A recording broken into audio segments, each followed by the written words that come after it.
শিবের দুহিতা তুমি আস্তিক জননী দেবী আয় মা ঝাপানের আসরে দেবী আয় মা।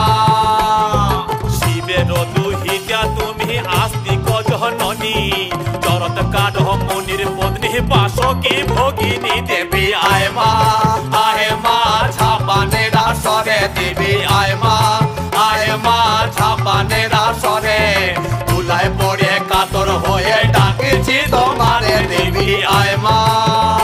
আরে সমাকুলি বসিয়া আছেন হিন্দু মুসলমান, আরে সমাকুলি বসিয়া আছেন হিন্দু মুসলমান। আরে তোমার চরণে অথম আমি জানাইলাম সালাম, তোমার চরণে অথম আমি